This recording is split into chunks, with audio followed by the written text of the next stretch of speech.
We're streaming live in 3 seconds. Alright. Yeah, I'll be doing that exact same thing. So thanks for doing my job for me. I appreciate that. We're live. People, no one's looking at us but us, but we are. They could stumble upon us. Video on? Yeah. Put it in general chat, so if anyone wants to watch, they can watch and ask questions. Okay, that's gonna fuck up my stream, but I'll do it. I'll put it in. I don't. Sorry, it's our stream. Is it Big One Podcast on YouTube? Your video's going, D? yeah, man, we're live as fuck. Oh wait, we're live as beep. Production value. And this, we got a production value. Live. We were growing up. We don't cuss anymore. Is that what's going on? We're grown-ups now. We have 50 subscribers. So. Oh shit! Yeah, we are live. We'll put it on Facebook too. Put it on the Facebook group. Why not? We have a Facebook group. Facebook. We have a lot of followers on Facebook too that just get completely neglected. Do we? I didn't even know we had a lot of followers on Facebook. Almost 800. Just completely neglected. I guarantee you, like 700 of them don't see it. I didn't even know how to get to our stupid podcast thing. What'd you say, Cello? Like 700 of them don't see the posts, though. They get like 350 reach a week. But we don't know how to define what Facebook means by reach. But I'm just gonna post that we're live. Yeah, Hey Facebook. Should I say I hey don't know how Facebook to get fam? to our site on Facebook from the website. I could do it on my phone. That's easy. But Facebook literally asked me if I wanted to like my crypto the other day, and I was like, "Yeah." sure do. How Funny did that you I mentioned. fuck that up? That I was happens like, to be my favorite thing, Facebook. No, there's a Facebook icon in the top right of the website.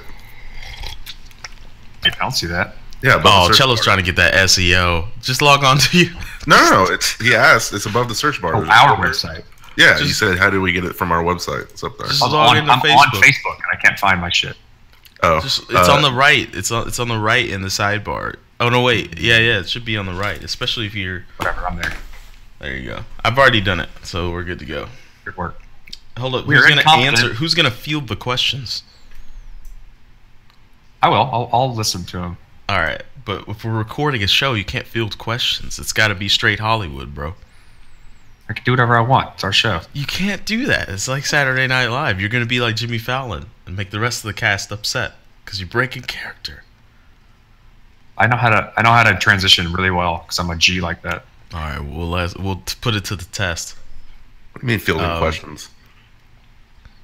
All right, Can Intel. I ask questions? Everyone's fucking asleep. Yeah. No, they're not. I guarantee Alan asks questions.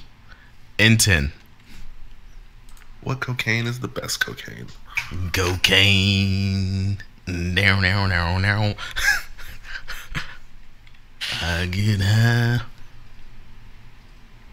Cocaine. Hey everybody, welcome to the Bitcoin Podcast, episode 215. I'm your first host, Marcello. And I'm host number 2, D. Host number 3, Dr. Corey Petty. And today we have Taylor with us again. Say hello, Taylor. "Hello, everyone." Taylor is waking up nice and early to join us. It's nice and really early where she is. D always a pleasure. is just waking up, and then it's not that early where he is, but he sleeps in. It's pretty early. No, for 9 anyone o'clock on is not Saturday. early. 9 o'clock is pretty damn early for a No, Saturday. 9 o'clock is not early for an adult. I like how you're trying to divert the subject from this lovely burgundy sweater that Taylor is bringing to the crew this morning. Oh Thank yeah, you, Taylor. the one that was on the it was on the floor on the way to my computer, and I was like, "Winner!" Yeah. Wait till you guys have a 3-year-old, and 9 o'clock is like super late because they're gonna Oh. wake your ass up. Yeah, that'll be a teachable moment. Here's how you work the remote. Here's how you pour the cereal. Here's how you pour the milk. And If you wake anything's up and your broken- house is a disaster. And Yeah. you Yeah. question The If milk what you're anything doing. is, see, that's what you guys gotta tap into your inner old black child rearing. If My anything is broken, that's that ass. My mom, she literally trained me early on. She said, if you want to get in bed with me, that's fine, but you do not wake my ass up. And on the weekends, you can get up, but you have to, you know, get your freaking videotape, put it in the VCR, get your bottle out of the fridge, enjoy that shit. Do not wake me up. And she tells the story all the time. So when I would, like, if I woke up in the middle of the night to get in bed with them, I would go into their room, or get my bottle from the fridge, go into their room. I would crawl up the foot of the bed in between them, not waking them up. I would drink my bottle, and then I would just throw my bottle off the foot of the bed and go to sleep, and I just would not wake them up. You remember all that stuff? I don't remember any of this stuff, but I do know that I still, like, if I, like, have, like, a Gatorade bottle or something in bed with me that I'm drinking, I still throw it off the foot of the bed. That's muscle memory right there. Kevin loves that. I'm sure Kevin loves that. I don't even love it. I, like, wake up in the morning, I'm like, why the fuck is there a Gatorade bottle on the floor? Where'd my Gatorade bottle go? Do that shit like Tom Brady in the middle of the night, son. Touchdown. What are we talking about today? Good question.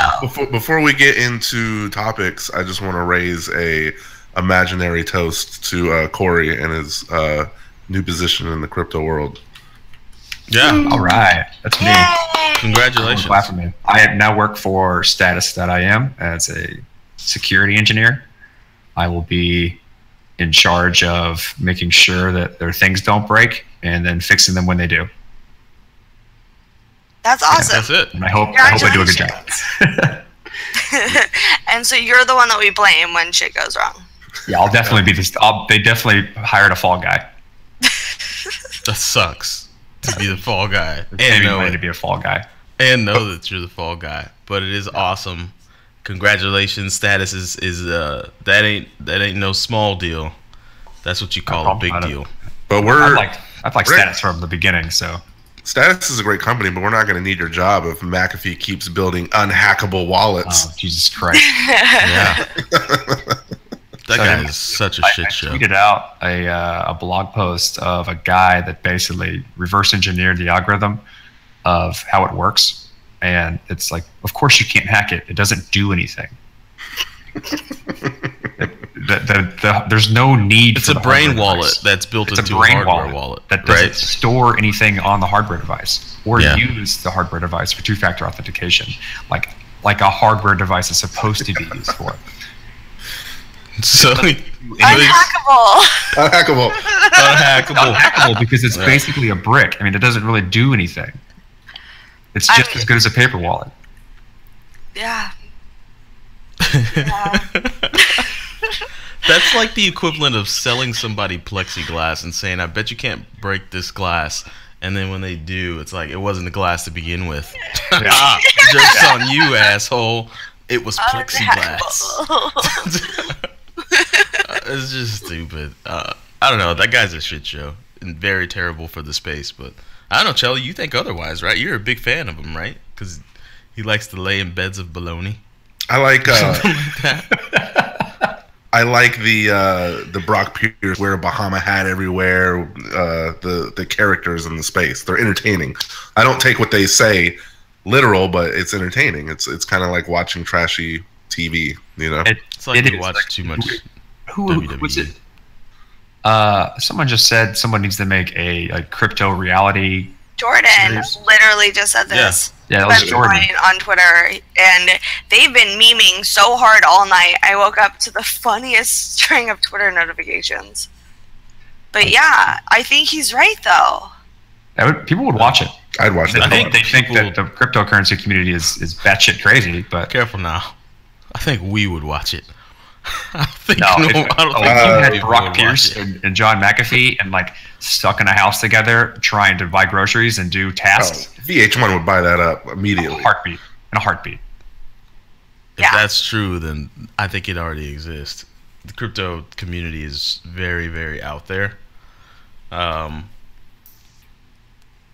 Let's just say that tens of thousands of people listen to a dog with sunglasses on every day, including myself.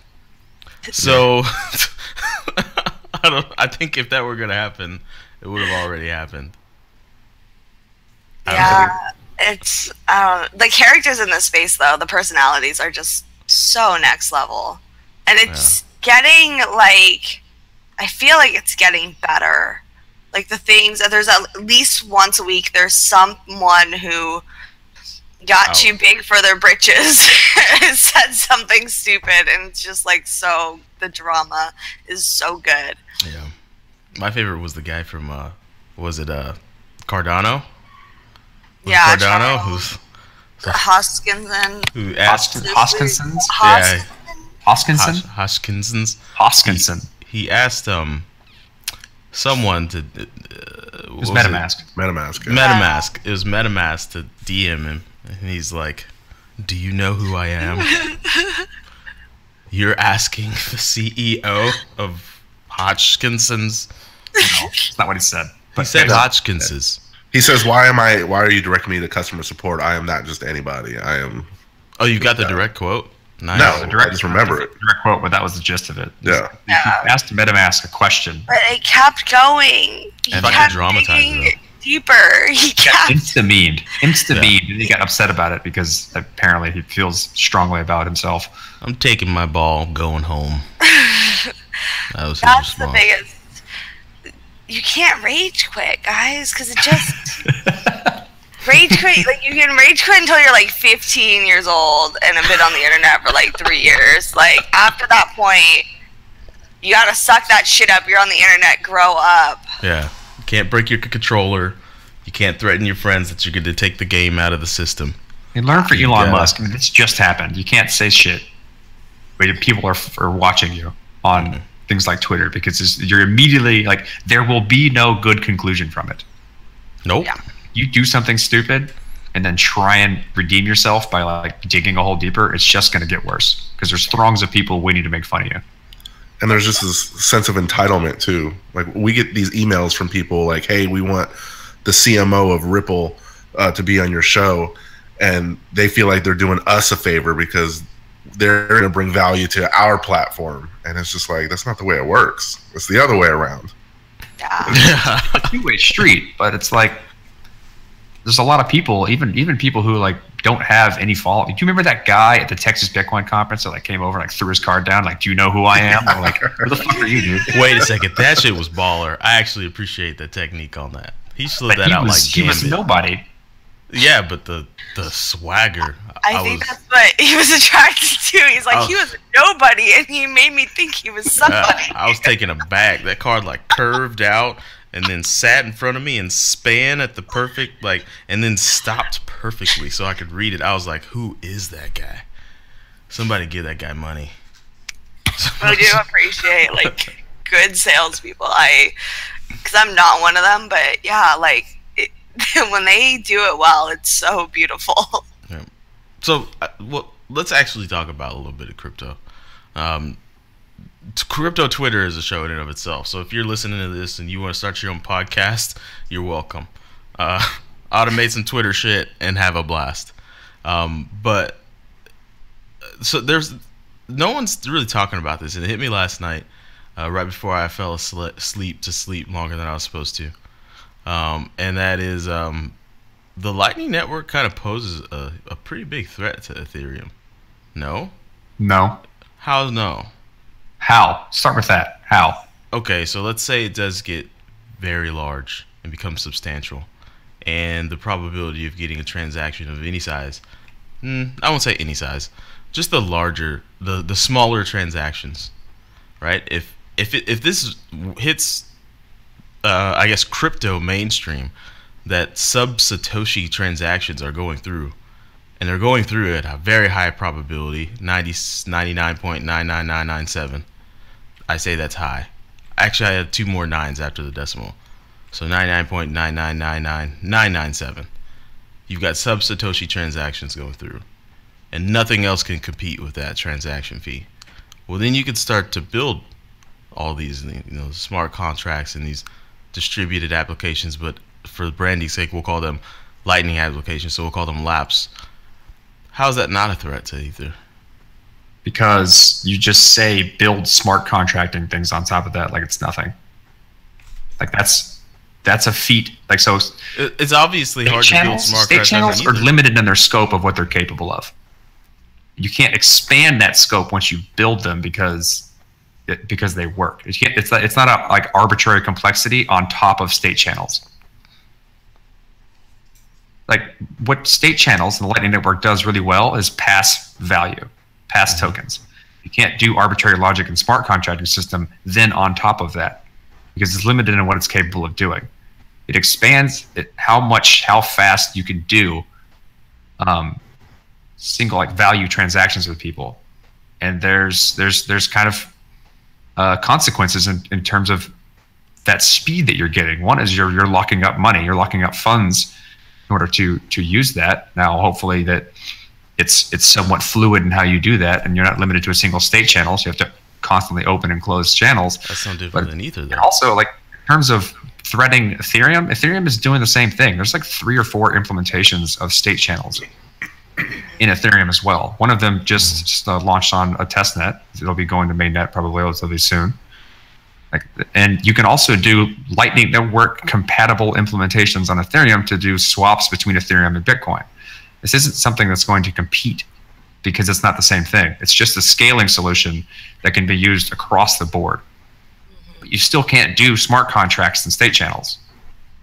Like, okay, let's go big S smart contracts, incredibly generalized smart contracts, where you say like the script system of Bitcoin is smart contracting. Sure, you can do a lot of that stuff. You can't do the Turing complete smart contract system that Ethereum enables, as well as have like accounts that are smart contracts that can be interacted with by other smart contracts and other users like Ethereum. That's something that Bitcoin can't do. Rootstock, which is a implementation of a smart contract, supposed to expand what script in Bitcoin is capable of doing, is a side chain, which is a whole different bag of tricks. And so, like, yeah, it expands the ability to use Bitcoin by the masses by quite a bit. It doesn't mean it makes it like more general. But so if you can do side chains, right? Sure.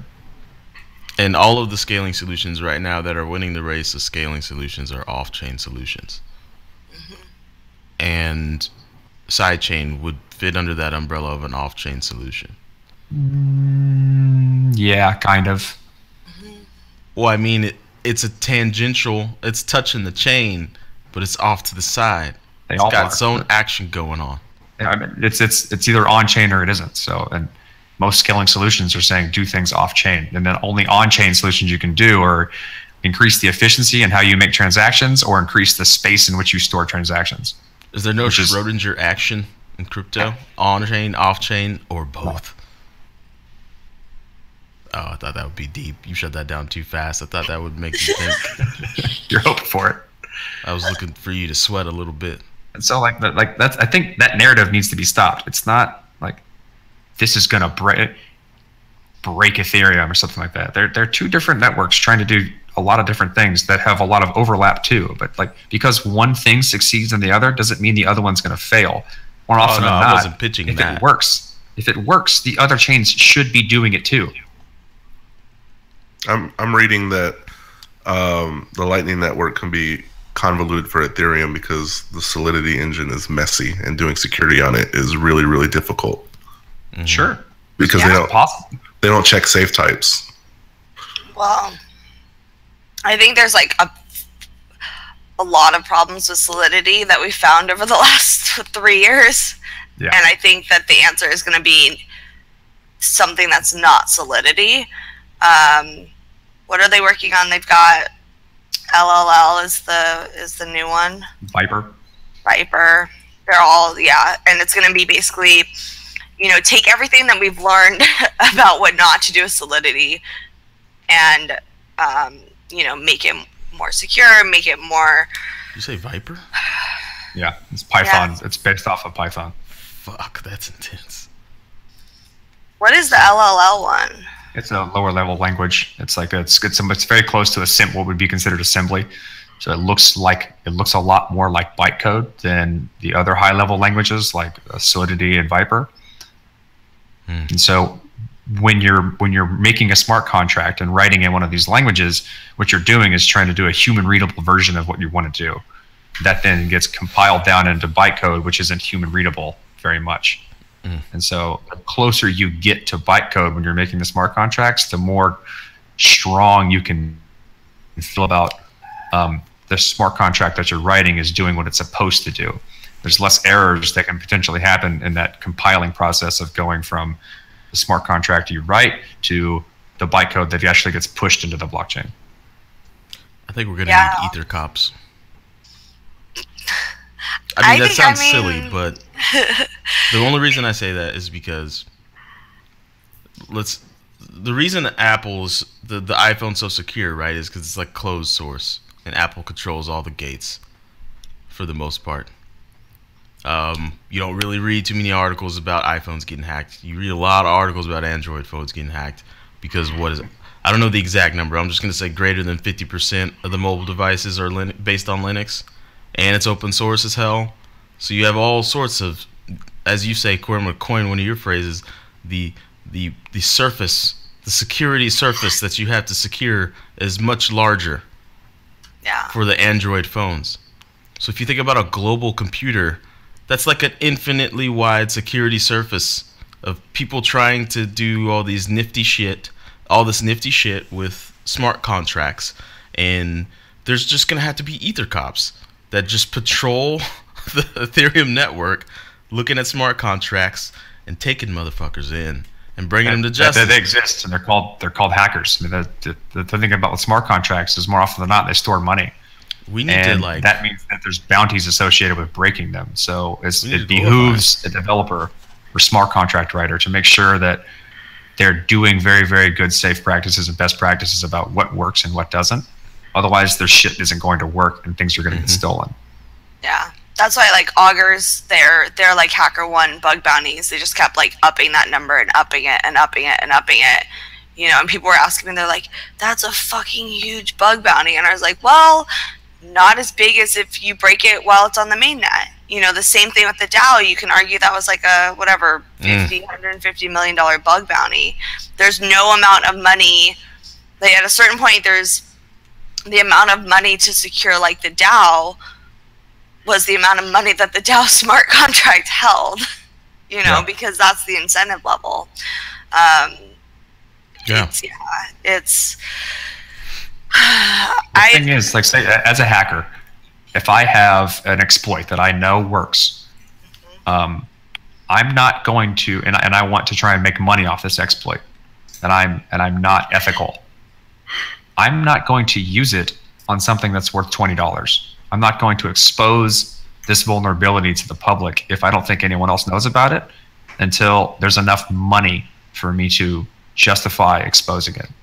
And so what happens is that people who understand certain types of vulnerabilities and troll around the blockchain for them won't use them on things that don't have money on them. So in order for people to incentivize hackers to actually use them, there needs to be money in these smart contracts. And so basically, when you put a smart contract on the Ethereum blockchain or any smart contracting system, it is, you know, X amount of money secure. So you try to use the best practices of smart contracts that have a lot of money in them, because you have more guarantees that people have tried to break it. I mean, Bitcoin as a whole is, whatever its market cap is, secure. People are trying to break Bitcoin so they can steal all the money inside of it nonstop since its inception. And a smart contract is a microcosm of that same concept.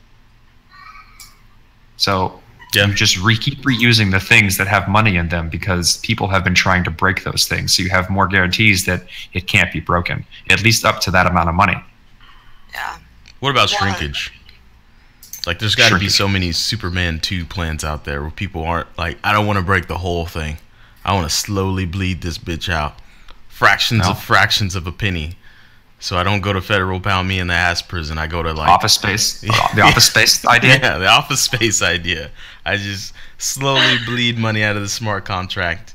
Well, and you can watch it happen. Like, if you have money in these things, it also, you should be watching it to make sure that the types of transactions that are happening are the ones that should be happening. And lucky for you, the blockchain has become 100% transparent. I can get on Etherscan and see everything that's happening. I can download my own client if I don't trust Etherscan and look at all the transactions of that smart contract to make sure everything's happening the way it should. Now it's difficult to upgrade if you find something that's not happening properly. So that's a problem.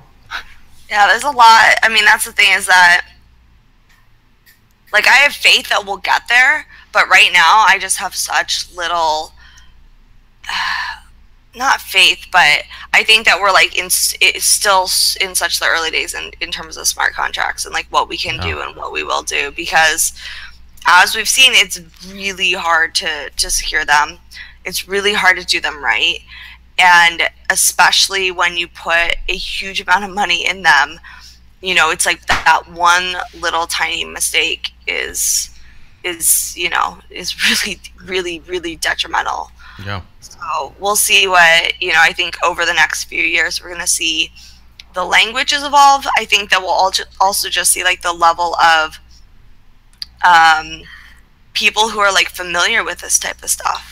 You know, because even the best developers that are like coming into the space right now, they're coming from a world where if you write if there's a bug in your code, like it's not going to be the end of the world. You know, and especially if you're coming, yeah, like if you're coming from like a closed source system too, you know, you may have bugs in your code that have existed for years and years that never affected anyone, that nobody ever exploited, like whatever. And coming into the space, it's like it's just so, everything is so different. And I think that's one thing that people forget about, is that this space is really, really unique in the sense that there's a financial bounty on any mistake you make, whether that's your, you know, like your web application or your smart contract or how secure your password is. Like every little thing has this like really direct ROI, and it's just fucking different. It's so scary. It's a little different, and I could consider myself a paladin. We're paladins in this bitch. I can get on with that. You can even get along with. You are like a paid paladin right now, officially. Yeah, I am now. For the last few years, we've been volunteer paladins. So it's hard out there in the streets, guys, especially the ether streets. Just be careful. But in across a way, the board, I mean, that's go ahead. Not different. Taylor, that's awesome that you said that. Like the ROI on making little mistakes, that's bleeding into like even normal internet. Like don't reuse the same passwords for little. You know, you go to like some random randogames.com where you like to act like you're working, but you're actually like playing Super Mario knockoffs all day at work, and you use the same password that you use for, I don't know, your electric bill, which happens to be a derivative of the password you use for your whatever bill, and some hacker out there just gets that, and like that becomes a small risk. But still, like that kind of mentality is intruding on normal life. So if anything, everyone who is so entrenched in this space, you're getting like life experience that you'll need in the future on how to behave and how to, I don't know, exist on the internet and be safe and be well. So yeah, no, it's true. The difference, like, so the biggest difference that, because I think everyone has had a point in their life where they've gotten lazy with their passwords or didn't realize or whatever, you know, or you have that one password that's like your go-to password for shit sites, and then you have like your more secure password or whatever. You have all these different like techniques that people, I think, have always used and will probably continue to use. But the difference is like, you know, if someone hacks your account on a forum or even on Facebook or even your bank, like what's sort of the worst that can happen? And you know, there's some things that are like really like quite bad or can be quite damaging, but even if they get into your bank, you know, you still have like these steps that you can take to solve the problem. So whether that's the bank like detecting the fraud and just like not processing it, or whether that's like the fact that you can't Like, I know I have to go into my bank to do certain transactions. Even if someone got into my banking, like, they could, I don't know. I don't even know what they could do. Like, send $300, $1,000. They couldn't send my entire life savings. You know, and there's like all these solutions. And the difference with crypto is like, if they get into your account, it's like, that's all your money. And there's not really anything you can do. Like, you can email me. You can email. You can complain about it. Yeah. You can share the stories so other people don't do the same thing. Yeah, but you can't. There's no, you know, there's no banker who's gonna save the day and like, oh yeah, that was a fraudulent charge. Let me reverse that for you real quick. There's no, you know, there's no like, there's not even like a global or like a central party that's gonna reset all the passwords. So like, if there's a database breach, the first thing a traditional company does is just like reset all the passwords. You have to, you know, you have to reset it. And therefore, you know, we know these passwords have been, you know, the hackers have them, but they can't use them anymore. You know, same thing if you get like a load of private keys or, you know, hashed private keys or whatever, you basically have to tell users to go take an action and move their funds right now. Like, that's the solution. And those types of things are kind of like what's scariest for me. Like, when I'm watching new people enter the space and when I'm watching bad shit happen, is just how, yeah, like if you put that private key somewhere, or if someone gets into your account and they get your money, that's it. That's the end of the line. Like, your money's gone. That fucking sucks. Luckily, though, like the decentralization aspect of a lot of this stuff means that someone can't hack a database and get a bunch of other people's money, right? So like, that's the benefit. Yeah. Scope is limited. So if you can take care of your own shit, like the chances that someone exploiting somebody else doesn't affect you. Yeah. Well, and that's why like so I was thinking about this the other day. In the traditional world, we have like so many database breaches. Like, that's kind of the number one hack. Like, if someone wants to hack into something, it's to go grab all the data and dump it off of a server. And I was trying to figure out like why in this space it's like these weird DNS hijackings and phishing websites and like all of that stuff. And it's because really there's no database to like hack. And the data isn't the most valuable thing. It's like, oh, hey, if we can trick someone into clicking this Twitter giveaway link, then we make money. Cool. We don't even need the skills to like actually hack a database. Yeah. They have a small window to do that too, because society learns quick. Like the Nigerian prince, that's a meme now in society. Everybody's like, oh, you're talking to a Nigerian prince, huh? Real for real, is gonna give you $1 million, huh? Like, that's just meme. So that's just like these Twitter hackers, like they're on a clock that's ticking very fast. I'm so flabbergasted that anyone, like, I mean, I get how people fall for phishing scams. I get how people fall for like some of these things, but the I'm giving away 10,000 Ether, 10,000 Bitcoin if you send me one once. It's like, it's really literally like one of the oldest scams in the book. I'm more flabbergasted that Twitter doesn't do anything about it. That's, Are you flabbergasted that Twitter doesn't do anything? Because their stock price reflects that they don't do a lot of things. Well, Jack is a proponent of crypto, so I would think that he wouldn't want something detrimental on his platform, such as that. Especially when it's now become probably the most prolific way to cheat people out of money right now, is to try and tag on these giveaway scams at the end of every single person of influence's tweet. It's obvious. Like, and you look at the username. You know that those scams have to be successful to a certain extent. Well, I think it has a lot to do with like how easy they are to do. Yeah. Well, I mean, so that's when we come back to like ROI. So how many hours of work does it take to implement this scam and do it and run it? How much can be automated? And then how much money do you gain from it? And the thing is, because it's such a cheap setup, and literally anyone can do it, you know, maybe you only have to get, I don't know, 10, 20, 30 bucks. every day, every 2 days. Like, you know, it depends on, you know, how much money these guys want to make. That's one problem. But like, you know, with a lot of these scams, you see them kind of fade out when the ROI just isn't there anymore, and these giveaways just keep fucking going strong. And it makes me think that they do have to be making money. Otherwise they wouldn't. Or it's just all automated at this point and it's essentially free for them to run it. Yeah, it's probably essentially free. Which brings They're me to making the money next off it. I mean, Etherscam DB shows that they've made money. If you go look at the addresses these things are associated with. Oh yeah. Cops need to build automated sentries that outfish the fishers. Mm-hmm. So when you click on the EtherCop sentry, it says, "This was a scam, but we caught you. We got you. Don't send any ether to this." Right? The other accounts are fake. EtherCops, if you're listening, like, we need to have a board meeting. I want to see. I'm making EtherCops.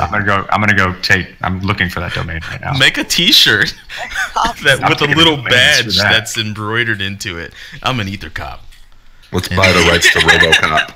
Yeah, let's go ahead and trademark EtherCop. So, we rapping. Yeah, we should take it to the end. It's an available domain name. I'm taking that. You taking it? Get that shit right now. Ethercops.com. Ethercops.com. And let's get some theme song music to that. Ethercats. Let's make it happen. All right. I can't believe that's not. Ethercops.com. Redirected to the BitcoinPodcast.com. Taylor, your reaction right now is the same reaction we had when we thought of the Bitcoin podcast. We were like, what? No one's taking this yet? How does no one get this? So anyways, we're going to cut to the interview. Cello, I'll let you do your thing. Are we coming back from the interview? No, I don't have time. We can. Right. Corey can. Y'all can. Corey can Y'all can bounce. record that, right? I'd love to come back. Okay. Our guest, Isaiah Jackson, is a member of the Digital Currency Council and also co-host of the podcast, The Gentlemen of Crypto. Jesus Christ, dogs. Yeah. And with that, let's do it. Here it is. All right. I didn't get to hear it is. Sorry. I gotta use the restroom. Yeah, I got a few minutes. I gotta leave here in like 10 minutes, 10, 15 minutes or so. I gotta go in 10 as well. Taylor and D, it looks like. Those fucking dogs. Yeah, like, my wife just walked in from the grocery store, like, I'll cut that out of the actual episode. Like, that's fine, but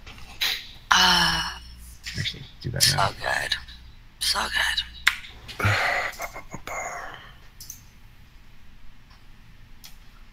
No more dogs barking. They're gone. We're still streaming, by the way. D just keeps the stream up in the middle part. Oh, Rory just followed us on Twitter. Yeah. Oh shit! Someone's got to get the EtherCops Twitter. Yeah. EtherCops Twitter. Get on it. You do that. We'll get the domain. We're building EtherCops. Aaron's gonna be so mad at me because I just keep buying domain names. Oh god, my like renewals from like I don't know what, I must have been high a couple years ago or something, but I've bought so many fucking domains. It's $11. And then yeah, every year it's like, you know, it's 60 days out and 30 days out. It sends you a little email, but it sends you an email for every separate domain. And I'm just like, what crack was I smoking? I have like I only have like 3 domains, but So if you type in EtherCop into Twitter, it's just a bunch of it's a whole bunch of tweets of people who typoed like you're either a cop and left off the I. Because people can't spell. Yeah. So if you're wearing the same color pants and shirt, you're either a cop, nurse, or black guy. That's the first tweet. What kind of tweet is this? There is no God. Don't be stupid. Like, who? What? This is why the world isn't ready for cryptocurrency.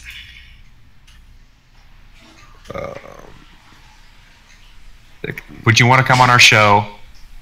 We'd love to ask him some questions. Answer from Rory. Let's do it. comment on Rory, there is no God, don't be stupid. Nope. STUOID. Not even stupid. Just stuoid. It's early.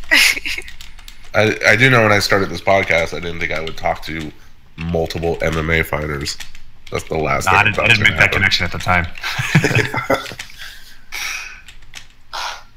I just can't believe so many people misspell either as ether. Well, they're the same ones that are falling for Twitter scams. Yeah, probably. I mean, like people, I guess, if you go back to the Nigerian prince thing, those things are purposefully misspelled with bad grammar, so as to attract people and answer them who don't realize that there's poor spelling and bad grammar, because the types of people who automatically see that type of thing are not the types of people who are going to answer you, and they think that it's so poorly done and obvious that they don't say anything about it either. And so you're shooting for a demographic that not only isn't going to say anything, but doesn't even understand something's wrong. The thing that I don't like though is more so people getting ripped off is that this is their entry into the space. They're gullible, they're newbies, and if they get ripped off, they're not coming back. They'll come back when there's a use case that they will be okay with that makes their life better. They're not going to do it for ideological purposes like we are. They're going to do it because it makes their life better in some way or shape or form. Yeah. For minimal effort. That's the key point of that one. Like, it has to be done with minimal effort, otherwise they're not going to do it. Like the benefit has to outweigh the amount of effort. The ROI, if you want to go back to that, right? Absolutely. No, you're absolutely right. And that's what, when I kind of look at some of the dApps that are being developed for Ethereum, or think about how things are set up currently, even MetaMask, it's like that's going to be too complex for that needs to be someone actually to use this stuff. I don't know if you guys have ever. So you guys know Spank Chain? Yeah, man. I think every man in crypto knows Spank Chain by now. So this is I think such a great use case. We're not gonna argue porn or not porn or whatever. We're gonna argue their target demographic is kind of like internet savvy people, right? It's people that are they're on the internet. We're not trying to solve the world's problems. We're not trying to solve grandma's problems. We're just trying to solve people who are familiar with the internet's problems. And I'm like, you guys are geniuses, because they are probably they have a higher chance of being successful because Amina's a smart dude. Yeah, because you don't have you're not trying to train grandma on how to do Ethereum. You're trying to train 20-year-olds, They're living in 3018. Trying to get that spank on. I don't get it. Just gonna go ahead and throw that out. Cello is what don't you get? He does. That's my question, Taylor. What don't you get? Porn is free. You don't need it for any other channels. I don't understand anyone who's using Ethereum to watch porn. It's retarded. Campsites. That's the one people only answer you need. People pay a lot of money for porn. I don't know why. And they're dumb. It's dumb. Literally have something. You know what else? Same thing. Okay, so let's. Why would I ever pay for porn? Why would I pay for it? I'm gonna have a hard time getting away from it on the internet. When I don't want it, it's still there. Why would I pay for something that I'm trying to get away from on most cases of the internet? If you're an advocate for premium porn, by all means. I'm gonna list out 10 things that are dumb, but that were genius for a small glimpse in time. Let's do this practice. Hey, Chell, before you do that, I have to go. D, are you set up to record the other part of this? Shit. Yeah, let me. I thought that was the other part of this. No, I haven't been recording anymore. It would have been a great conversation, though, for the episode. All right, I got to run. I will see y'all later. Taylor, good seeing you. All right. Awesome. Yeah, keep in touch. Have fun. Ciao. Somebody say something other than me. Hello. How are you today? All right, that's good. Cello, give me something. Testing. 1, 2, 3. All right, we're good to go. But right before we cut into the second half of this, which will be pretty short, Taylor, we're just gonna cut in. You can plug my crypto, plug anything else that you have going on. We'll plug our stuff. We'll maybe bring up one thing, and then it's a wrap for the second half. But Cello, here's 10 things that are stupid, but for a glimpse in time, they were genius. You ready? Pogs, Furbies, Beanie Babies, baseball cards, football cards. None of these are porn. None of these are porn, but they attract a lot of people, and they attracted a lot of value, and they won hearts and minds for just a small glimpse in time. And his argument was like, why are you paying for something that's that stupid? It's just dumb, the mind frame of paying for something that you could just go out and get, or something that doesn't necessarily have great value to begin with or anything to add, right? Like, I mean, those things, there's a bunch of Furbies sitting in someone's house that has like 1970s shag carpet right now, and they thought it was going to be the best thing since sliced bread. That's a bad analogy, though. Why would I pay for a Furby when I could just go get one for free? That's my argument. And see, my argument is I don't know why people pay for these things, but they do. But they do. They have for a really long time. Yeah. And so, yeah, I don't know why, but they do. So. There's like as many porn conferences as there are crypto conferences in a year. Like, it's... Porn's great. I get it. Like, the adult industry is very profitable. I just don't... I'm not going to throw any ether at it when I can go to a billion websites and be oversaturated in free content. But I mean, like, okay, so what are the big live stream sites right now? The cam sites? I don't know. I have no idea. I have no knowledge. I have no knowledge. I would love to see someone. What is this knowledge? What is this cam site? You keep saying this word cam site. I don't know. I want to know how much I want to know what, like, okay, so if any one of these sites has sold before, usually you'll have some numbers in terms of, like, users and how much money they're making and how much they sold for. Like, I want that data for one of these types of sites. We had Kenny Styles on, who's a porn star, who's a crypto advocate, and he was telling us that the porn stars get paid in tokens, and they only get between 6 to 8% of the money. So if I give a cam girl $1, they get 6 cents. Is solving. Yeah, I get that you're empowering cam girls. Oh no, I'm just talking about, like, if you cut out the middleman and do it on the blockchain, it's going to be cheaper. Yeah. I don't know. I'm the demographic that would never pay a cent for it. I think yes, you're in the camp that's like, I'm not paying for porn. It's a big camp though. Or you're in the camp that, like, I don't have the incentives to pay for porn yet. Yeah. Well, and I just think it's so smart that they, like, if you're going to build a product in the space right now, and you choose a demographic of people that are, like, technical and familiar with the internet and familiar with this sort of, like, token mechanism or, like, payment mechanism or whatever, like, I think that you've eliminated so many of the problems that most, like, decentralized applications or any applications in this space are going to have, where, you know, one of the things that we struggle with the most is how do we build a product that works for both, like, grandmothers and, like, your super crazy, like, you know, crypto paranoid, air gapped offline super user. Like, well, our product has to serve both of those. And I just think it's smart that any app that's going to choose, hey, let's pick a demographic of people that, you know, isn't that broad, they're going to have an easier time in this space. Mm-hmm. That's true. What is this? What is the saying, Cello? You don't boil the ocean, you storm the beach. So stop trying to, like, please everyone and just find that niche community. And I think that, Taylor, is what you're saying. Like, Spank Chain is like, look, we're going to focus on this type of person only and train them up. And maybe that person's going to get so excited they train other people up.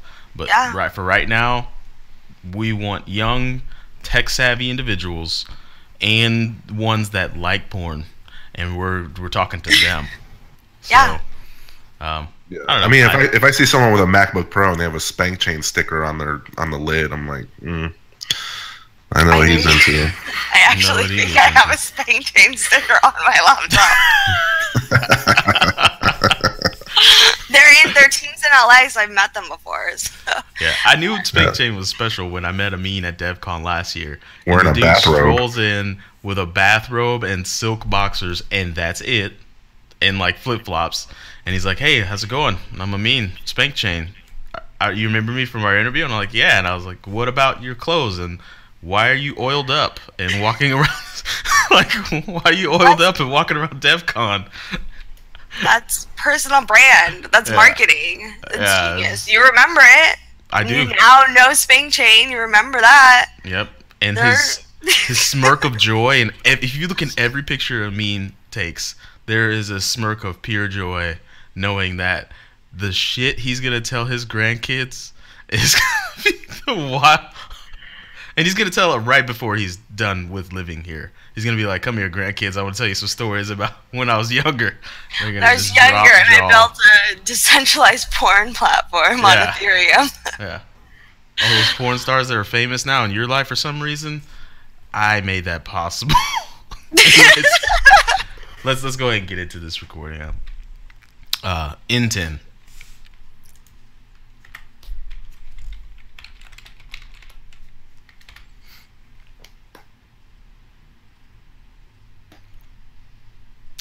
And we're back. So we hope you enjoyed that interview with Isaiah, or also known as @BitcoinZay, one of the gentlemen of crypto, doing daily, Monday through Thursday podcasts. So he's got more episodes than us. Yeah, they started in the middle of last year, and they have more episodes than us already. So, but the idea of the daily podcast is not as bad thing, because podcasts are actually usurping radio. So, I mean, it's just going to be the next transition thing. Like, what did Rocky say? Nothing changes but the clothes. Podcasts are new radio for young people. So, that was a great Rocky impression, by the way. I'm surprised you guys didn't. A little racist, but yeah, it was good. Hey, how's that racist? How's it racist to imitate? I'm just joking. Okay. Just joking. Got me on edge, man. It's 2018. You call out racism. I gotta get on edge. I always thought Rocky was a caricature of Italian. Oh yeah, definitely. Well, kinda. You know, Guidos. He wasn't out like, "Hey Adrian, did you get the sausage ready? Where's the cilantro, Adrian?" Like, he wasn't saying that kind of stuff. Taylor, are you so glad you woke up for this? I'm so glad I woke up for this. This is how we run the show. Okay, what did we do? We got security. I learned some stuff about MMA and UFC and stuff, and then we did porn. And now we're doing Rocky. Yeah, we're a well-rounded group. Yeah, we have fun with it. The interview is more crypto-centric. So I actually do want to dive just a little deep. And that is, I find it, ever since I started the show Just the Headers, that talks about the headlines in crypto and just the mainstream avenues, it is just overwhelming. Regulation this, regulation that. This country says this country says that. And that is like an antithesis of everything in this space, right? We used to not give a shit about regulations. We used to not care what country said.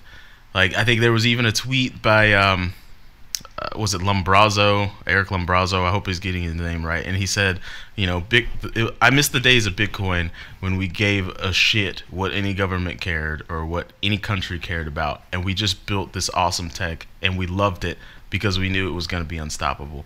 But it does look like these new adoption waves are forcing this, and now I find people like myself are sitting in this paradox where it's like, do I care about regulation?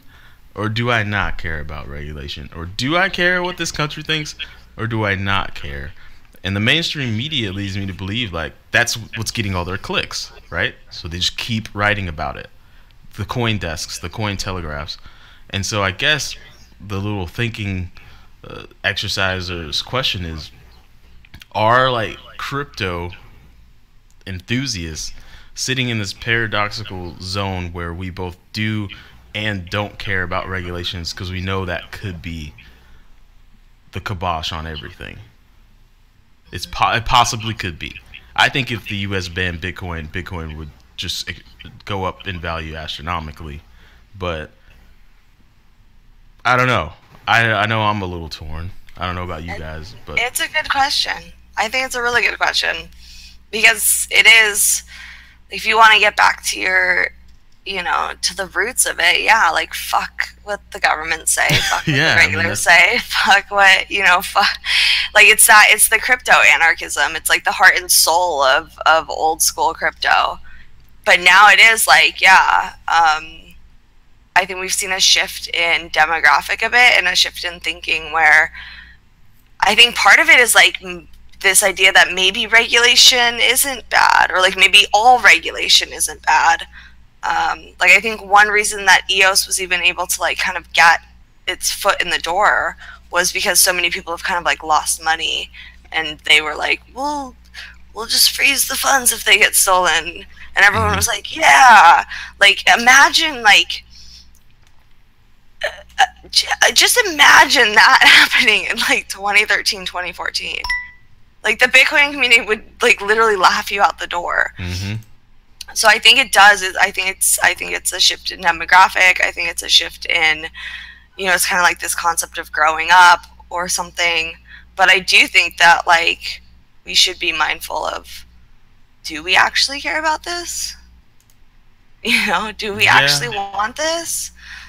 I don't know. It's a slippery slope, right? If we start worrying about regulations too much and it starts to be the process, then all of a sudden a natural centralization is going to occur where these bureaucratic entities now have more control than they needed to in a system that doesn't necessarily need that. The gamification is set up so that the governance should take place by itself. Like, that's kind of the beauty of Bitcoin, is nobody wants to, like, no miner wants to be that asshole that gets 51% of the network, because then nobody's money is any good, right? So they're always like, I'm getting danger close. Let me go mine some other token real quick, or let me switch to a different mining farm or something like that.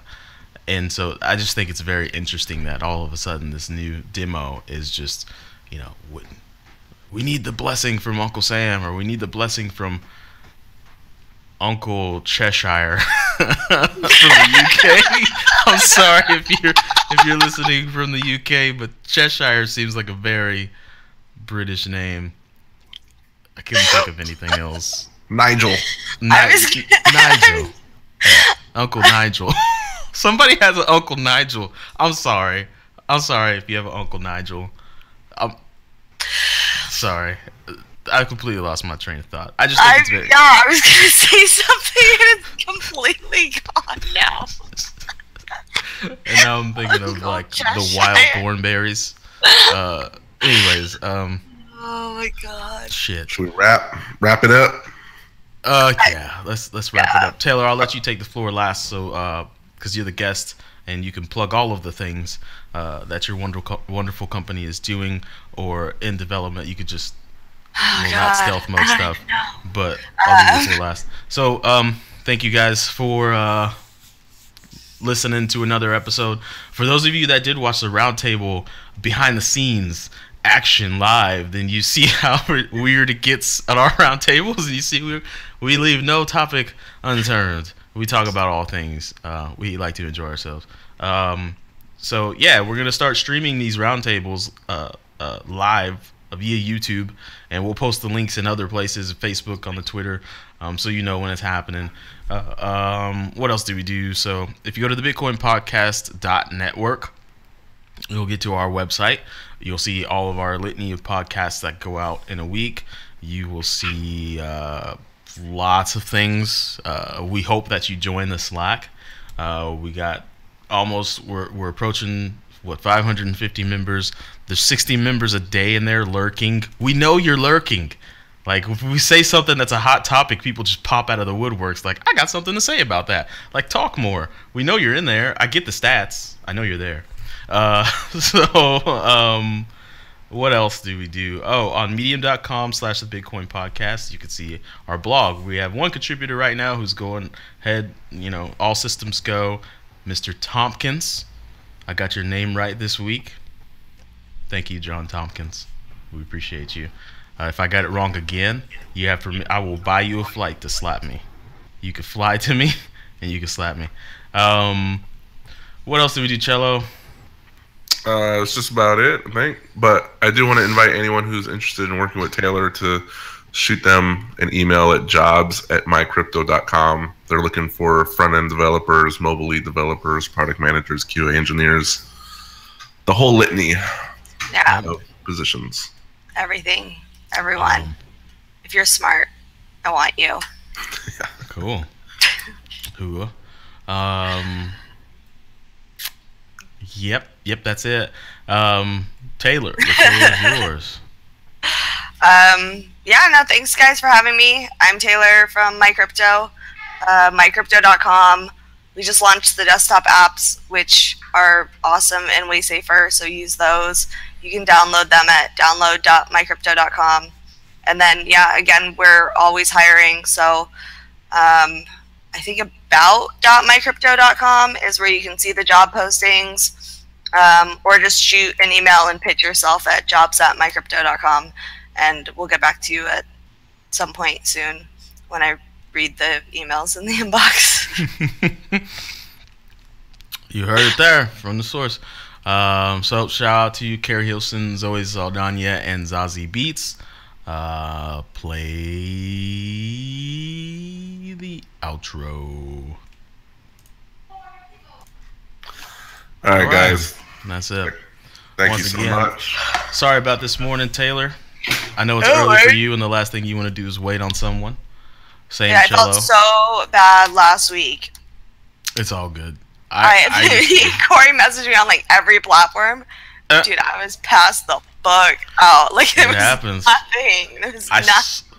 I slept on my phone and slept through every alarm I have, and Cello's call woke me up with the vibration, and I was like, fuck. You got to get you guys a 3-year-old. It'll wake you up. Best alarm clock. You should post that on Twitter. Like, post a selfie with your daughter. Best alarm clock ever. No, I had Kev set an alarm on his phone, because I figured if I wasn't up, he would wake up, because he just doesn't do alarms, because he's lucky. Is Kevin? Is he podcast shy? He should join us. Hop on. Are y'all definitely going to DevCon? Yeah. Oh yeah, we'll be at cool. DevCon for sure. Are you guys waiting for press passes, or did you buy tickets? No, we just bought tickets. Oh. Yeah, we're waiting for press passes. If we don't get press passes, it probably is gonna be a hard no for us, because it's not expensive. Yeah, it's super expensive. We got a couple of our devs that are still students. They're getting the tickets through the student discount, but for me, I'm gonna speak, so I think my ticket will probably be refunded. But oh god, it is painfully expensive, and then we have to fly all the way to fucking Prague. Yeah. I just thought of an excellent idea. Can we record a live post-speech, Taylor, and treat it like an after-sports interview? Like an after... You know how like they always run up to the athletes? DevCon? Yeah, like they run up to the athletes after the game. Like they've just been sprinting for an hour straight, and you're trying to get cognizant thought out of them. It would be funny if we like... If I could come up and like... everything 110%. 110%. Everything's good. You know how they do those? They answer them. If you watch them all like back to back of like one person, it's like the same every single time. Every time. And they just say the same thing. It's because like in college they teach them how to do it, but they just teach them to memorize like 2 or 3 phrases. Yep. Well, the worst, and I always go back to MMA, but if you get knocked out in the octagon, they interview you afterwards. And Joe Rogan's always like, I don't like interviewing people that just went unconscious, because they don't have incoherent thoughts, and they just went unconscious. Yeah, like they wake up and then they have to do an interview. Like, oh, it sucks that I lost, but I'm gonna go back to camp and we'll whatever. Yeah, saying halfway relevant things like Coach told me when I hit the floor, ride the yellow school bus, and sometimes you gotta throw the Twinkie. No, they teach, like if you lose, then you talk about, hey, we could have been better. We got some tough breaks, but the team played hard, and that's what matters. And then if you win, you're like, yeah, we're just so excited, and the team came together, and that's what matters. And it's like the same exact thing, and you just like you have like 2 or 3 phrases. And then if you go watch my brother's stuff, if you watch, because my brother played pro ball for a while, baseball, and if you watch every one of his interviews back to back, he says the exact same thing, no matter what. He's just like, shout out to me. I want to see if you say the same thing.